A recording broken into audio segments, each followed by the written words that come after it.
Ustedes no se imaginan la cantidad de correos electrónicos, mensajes de texto, audios, faxes, telegramas, cartas manuscritas que he recibido esta semana.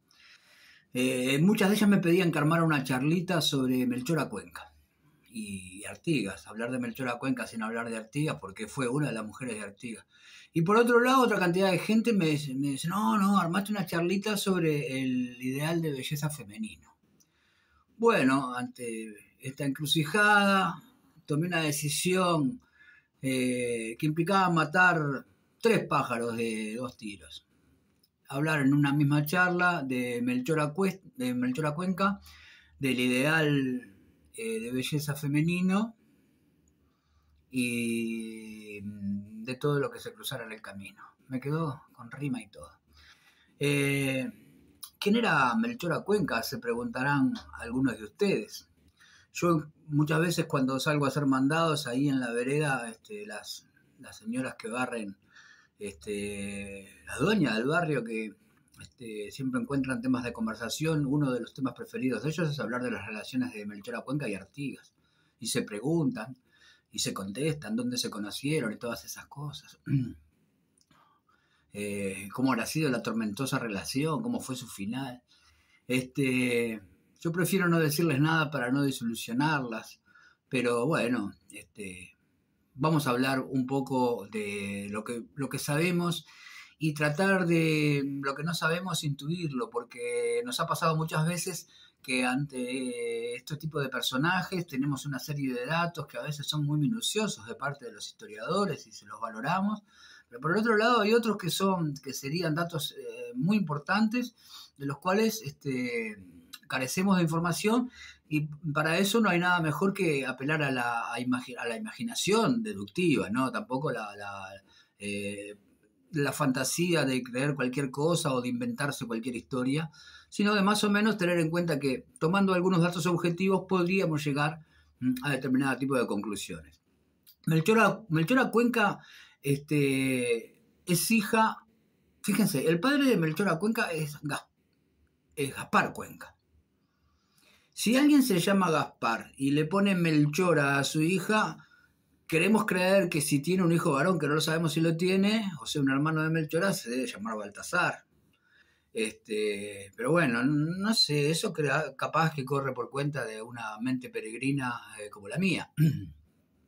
Lo cierto es que este Gaspar Cuenca era paraguayo y era un comerciante ambulante que parece que le proveía de ciertos mercancías al campamento, primero de la Yuri y luego de Purificación, que era un poco donde Artigas los tomó como sede de lo que era su soñada federación.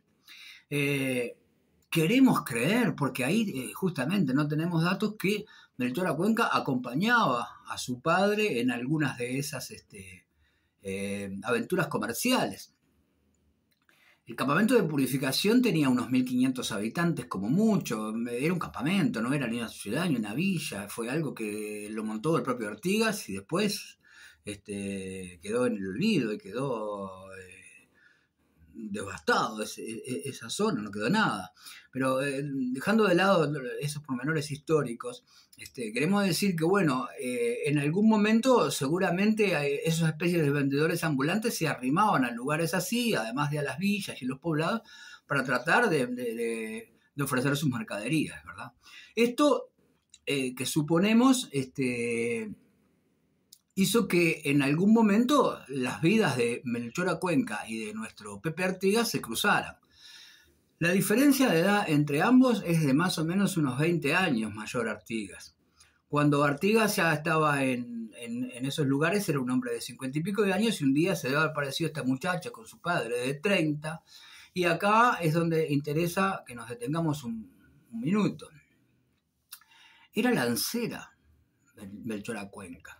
Cuando decimos lancera, por las dudas si nos está escuchando gente que tiene relación o vinculación con el mundo de Lampa, no nos referimos a que era punguista, porque así le dicen a los punguistas en determinados ambientes. No, era lancera, es decir, hábil en el manejo de la lanza y formó parte en algún momento después, junto con otras lanceras, por ejemplo, con Soledad Cruz, la lancera negra, que este año fue el personaje central del espectáculo de la comparsa de integración.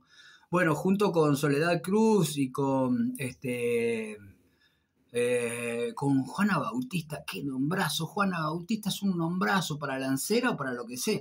Mucho más después de haber tenido a San Juan Bautista, ¿verdad? Al que bautizó Jesús, al primito de Jesús, que estaba medio piripipí. Este, tenemos ahora a Juana Bautista, lancera de Artigas, junto con Soledad Cruz y Melchora Cuenca. Esta Melchora Cuenca, cuando llegó a la Yuyí, cuando llegó al campamento, no sabemos en qué circunstancia, se debe haber cruzado con el héroe, deben haber tenido una especie de flechazo, ya que era lancera, una especie de flechazo que hizo que ambos tuvieran una intensa relación. Esa relación duró más o menos unos 5 o 6 años, y producto de esa relación, o capaz que no tanto, 4 o 5 años, y capaz que, no, capaz que nada, y producto de esas relaciones que nacieron dos hijos, Santiago y María. La mayoría de las descripciones que hay sobre Melchora Cuenca la pintan como una mujer de muy fuerte personalidad, que además poseía una singular belleza, parece que era una figura esbelta, bueno, y algo atlética, ¿no? Ahí debe tener que ver un poco con sus cualidades de lancera. Pero además hay una que dice, por ejemplo, lo siguiente, ¿no? Dice Caula, poseía un rostro atrayente y relativa cultura. O sea que le agregamos más cualidades. Y yo le agrego otra fundamental, y 20 años menos que el héroe. Entonces ahí se empiezan a explicar algunas de las razones por las cuales el general puso ahí la mirada, como ya la había puesto en tantas otras, ¿no? Recordemos, Melchora Cuenca es la penúltima mujer de Artigas. Artigas venía de una larga carrera amatoria. Qué linda manera de decir carrera amatoria, es una linda forma de decir las cualidades de conquistador que tenía nuestro prócer.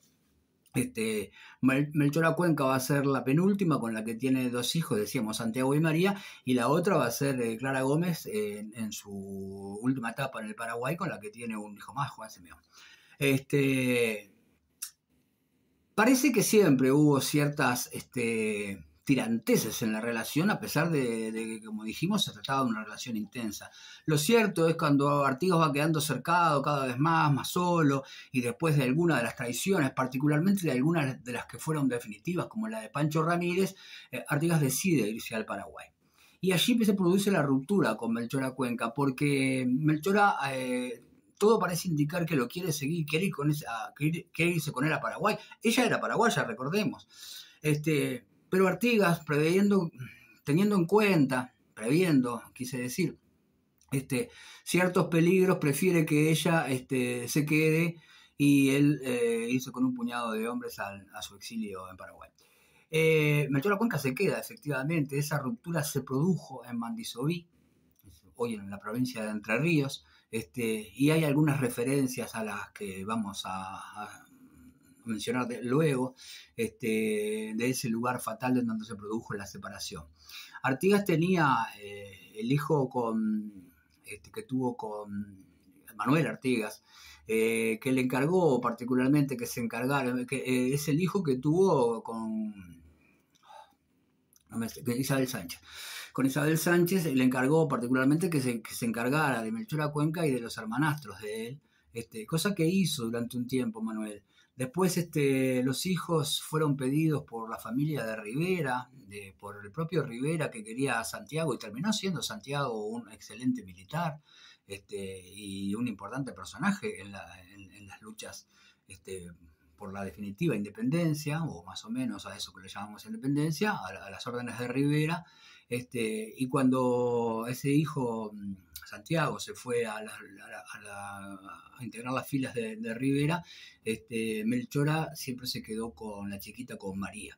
Y parece que, bueno, pasaron muchísimas necesidades, se entregó Melchora a tareas como lavar ropa, cocinar, hacer ponchos y tratar de vivir muy humildemente pero dignamente, hasta que luego vuelve a tener un matrimonio que fracasa enseguida, queda viudo enseguida, y vive 20 años más que el prócer en con cierta dignidad por un lado, pero con ese dolor que por lo menos desde nuestra perspectiva, que significa la pobreza después de haber sido, haber ocupado un lugar tan importante en la historia de nuestro prócer, ¿no? Y por lo tanto de nuestra patria.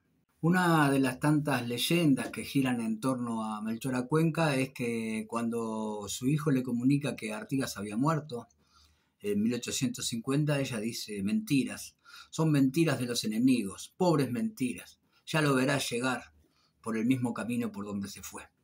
Eh, Esta relación que decíamos, intensa, apasionada, que tuvieron y que significó, que tiene algo de amargura por el tipo de final que tiene, pero bueno, las historias de amor intensas suelen tener finales tristes. Eso es lo que yo no le quería contar a las vecinas de mi barrio, a las barrenderas. Pero Melchor Acuenca, decíamos, sobrevivió a Artigas 20 años más, viviendo siempre ahí en los límites del Queguay, en las fronteras entre lo que hoy es Salto y Paysandú. Hay una canción que compuso Aníbal Zampayo. Aníbal Zampayo algún día, el día que haya verdaderamente justicia en todos los planos, Aníbal Zampayo va a tener que ocupar un lugar especialísimo en la historia de nuestra cultura, porque es un poeta y un músico exquisito, que ha compuesto unas cuantas maravillas. Eh, por ejemplo, El Uruguay no es un río, El río de los pájaros pintados. El Uruguay no es un río, es un cielo azul que viaja. Fue satirizada por los niños de la generación cuando íbamos a la escuela, que cantaban: el Uruguay no es un río, es un charco de agua sucia donde lavan los gallegos a los ómnibus de Cusa. Parece un acto sacrílego, pero no deja de tener un ingenio propio de estas tierras, en donde a mí me encanta que haya un poco de sacrilegio sobre algunos asuntos. Creo que habla bastante bien de nosotros, de nuestro sentido del humor y de la mirada a veces que tenemos sobre determinados hechos. Además de Río de los Pájaros, de Patrón, de Garzas Viajeras, eh, Aníbal Zampayo compuso una canción basándose un poco, o adivinando quizás un poco, la ruptura y cómo la vivió. Está más bien narrada, compuesta desde la mirada y desde el sentimiento eh, que Aníbal le traslada a cómo debió vivir, cómo debió haber vivido esos hechos en Melchor Acuenca. A la canción le precede un recitado, a ver si lo encuentro. Lo encontré. Y fue allí en Mandisoví, cuando la dulce lancera por última vez se viera con el caudillo oriental. Cuando él busca el Paraguay, Melchora sola regresa para llorar su tristeza en los montes de Queguay. Y ahí empieza la canción, ¿no? Fue paloma para mar, brava leona en el combate, el clarín templó el coraje de su pecho montaraz. A orillas del Uruguay duerme purificación, solo brota una canción de cuna en la soledad. Sombra heroica vertical de la estirpe montonera, así era Melchor Acuenca, la pasión del general. Y allá sobre el final dice: a cuestas con su dolor, sendero largo de ausencia, allá va Melchor Acuenca, llorando al perdido amor. Bellísima. Gracias, Aníbal. Es evidente que no quisimos detenernos mucho en hablar del concepto de belleza y el ideal de belleza femenino, porque a través de la historia ha ido cambiando y variando. Una cosa es la construcción cultural que hizo Occidente, que hicieron ya los griegos y que después hizo los romanos y que después hizo Occidente, y la construcción de modelos que después lo tomó la publicidad y el cine. Hay tantas formas de belleza como tantas miradas humanas hay sobre la misma. Pero ese es un tema bien escabroso y dificultoso. Hoy nos seguimos centrando en algunas particulares miradas de belleza que quizás no concuerden mucho con las Barbies y otras formas más comercializables. Y cuando uno mira un poco la belleza femenina, tal como la imaginaron los que describieron a Melchora Cuenca, también debe tener en cuenta que las mujeres de la época, las que integraron los ejércitos, que hicieron tanto por la revolución y que a veces han quedado un poco postergadas, también fueron retratadas desde otra mirada. Por ejemplo, el narrador uruguayo Acevedo Díaz, en su famoso Combate de la Tapera. El Combate de la Tapera es un cuento corto, recomiendo fervientemente su lectura. Está en PDF, ahí, si no vienen me lo piden. Yo gustoso se los presto, los hago firmar ahí con compromiso de devolución. El narrador define a Cata de la siguiente manera. Cata es Catalina, una de las guerreras de los últimos focos de resistencia que tuvo el artiguismo en la lucha contra los portugueses. Y lo hace de la siguiente manera. El narrador dice lo siguiente: una mujer fornida y hermosa, color de cobre, ojos muy negros helados por espesas pestañas, labios hinchados y rojos, abundosa cabellera, cuerpo de un vigor extraordinario, entraña dura y acción sobria y rápida, vestía blusa y chiripá y llevaba el sable a la bandolera. Más allá del modelo Barbie que nos quieren vender el capitalismo y más allá de las construcciones culturales que se han hecho, hay, como vemos, otras miradas y otras formas de belleza. El poeta norteamericano, uno de los más grandes poetas de todos los tiempos, Walt Whitman, en su poema Una mujer me espera, anhela un tipo de mujer que, según la mirada lírica de Whitman, tiene los siguientes rasgos, o él desearía que las tuvieran. Tienen la cara morena de soles que brillan y de vientos que soplan. Tiene su carne la divina flexibilidad y su pujanza. Ellas saben nadar, remar, cabalgar, luchar, cazar, correr, golpear, retroceder, avanzar, resistir y defenderse. Ellas son fundamentales en su propio derecho. Ellas permanecen serenas, lúcidas, con pleno dominio de sí mismas. Tomá para vos. Walt Whitman, uno de mis amados poetas. Por último, ante la imposibilidad de zanjar una discusión sobre la belleza femenina, sobre la objetividad, si la belleza está en el objeto o la belleza está en la mirada del que la observa y todas esas cuestiones que nunca se terminarán de resolver, es que recurrimos a otro de mis amados, al escritor peruano Julio Ramón Ribeiro, que nos va a permitir cerrar esta conversación del día de hoy, en donde hemos pasado por las mujeres del general, y eso que no hicimos mención ni a Rocío Villagrán, la prima de Artigas, pobre, que terminó, sabemos, muy mal. Él le decía a Rafaela, es mejor Rafaela que Rosalía, porque nos remite a la Rafaela aquella de los 80, la de explota, explota, que explota. Que hacía explotar a los corazones, evidentemente, en esa época. Perdón, me fui de tema. Vuelvo. Julio Ramón Ribeiro es el que va a cerrar nuestra charla de hoy y va a poner, quizás va a encontrar una solución a tan arduo problema de la siguiente manera. En un libro que se llama Prosas apátridas, tiene un pequeño textito que él tituló Distancia y que dice así: a 200 metros no podemos saber si una mujer es bella. A unos centímetros todas son iguales. La percepción de la belleza necesita cierto margen espacial que varía no solo de acuerdo al observador, sino también de acuerdo al objeto observado. Entre nosotros decíamos sobre algunas mujeres, utilizando una expresión ya convenida, tiene buen lejos. Pues a cierta distancia parecía guapa, pero apenas se acercaba no lo era. Otras, en cambio, de otras, decíamos, tiene buen cerca. Pero al alejarse, notábamos que eran desproporcionadas o flacas o con las piernas torcidas. ¿Qué distancia debe servirnos de patrón para dar un veredicto estético sobre una persona? Un amigo, a quien le hice esta consulta, me respondió: la distancia de la conversación. Hasta la próxima.